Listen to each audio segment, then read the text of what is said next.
Hi, this is Monica from the Covington Library, coming to you from the living room again.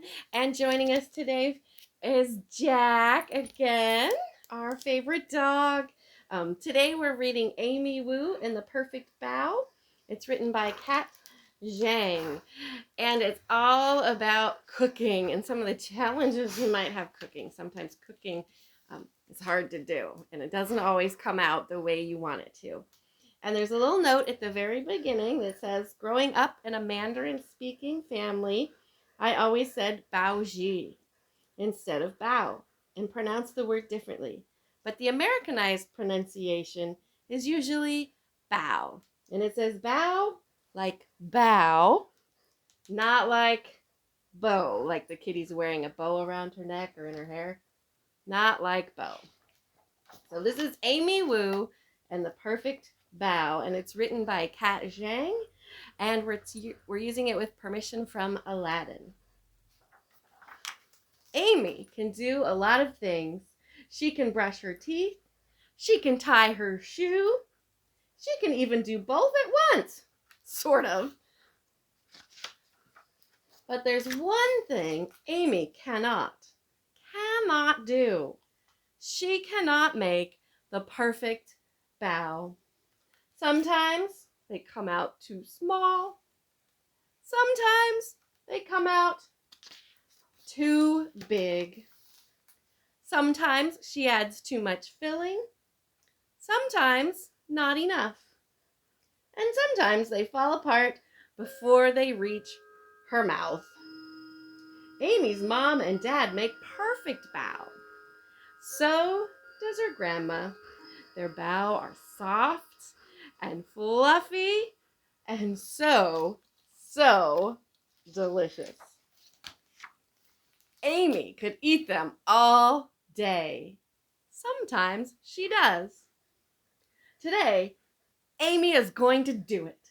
She's going to make the world's most perfect bao. Bao making is an all-day event. Amy's dad starts in the morning, mixing together the ingredients for the dough. Let's see if I can turn the page here. Here we go. Then it's time to knead. He pushes the dough. He punches the dough. Amy gives it a try too. They leave the dough to rise. Amy keeps an eye on it just in case. It grows bigger and bigger and even bigger. Amy's dad squishes the dough down just in time. He rolls it into a log and cuts it into pieces. Meanwhile, Amy's mom seasons the meat for the filling. She uses garlic and mushrooms and pepper and salt and ginger. Everyone gathers around the table and rolls up their sleeves. It's time to get to work. Amy's first bao turns out a little funny. So does the second. Whoops.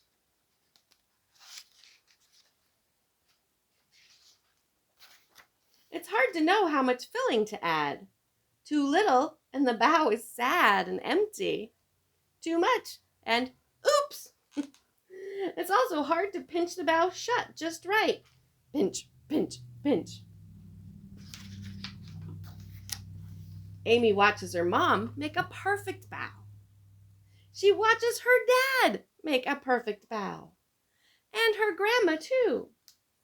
They all try to teach her. Roll out the dough like this, says Amy's dad. Use just enough filling, says Amy's mom. Pinch, pinch, pinch, says Amy's grandma. But Amy's baos just aren't the same. They are too empty or too fat. They have holes in them. They leak. Maybe today won't be the day after all. Maybe Amy just can't make a perfect bao. Then Amy has an idea. The pieces of dough were cut for grown-up hands, but Amy's hands are very small. She whispers her idea into her grandma's ear. And Grandma cuts each piece of dough into 2 smaller pieces, Amy-sized pieces. Now they fit perfectly in Amy's palms. Oh, that's good problem solving. Carefully, Amy rolls the dough so it's thicker on the inside and thinner at the edges. She adds just the right amount of filling. She pinches it shut. And there it is! Amy's perfect bao! Ta-da! She makes another and another and even more after that. She's a bao making master. Soon all the dough and fillings are gone. Everyone is tired, but they're not done yet. Amy's grandma boils a big pot of water. It's time to steam the bao. Amy keeps an eye on the steamer just in case.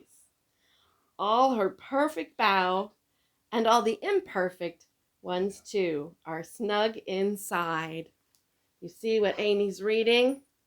It says the Bao Awards, except it's upside down. I think Amy's a little distracted by the bao cooking, isn't she? Oh, at last, the bao are done. Amy's mom lifts the lid off the steamer. Whoosh! Out comes a puff of steam. Amy can't see anything at all. Oops, my pages are sticking together. There we go. The steam clears. There are Amy's perfect bao. They are not too small. They are not too big. They have just the right amount of filling, and they do not leak. They are soft and fluffy and so delicious. Amy eats one, then another. Then she eats one of the not so perfect bao. And you know what? It tastes just as good. But she took him to school and she's sharing. That's so nice. Yay, Amy did it and has enough to share. And that is the end of the story. But at the end of the book, if you want to try making bao yourself, there is the recipe. All right, so happy cooking, everyone, and I will see you guys later.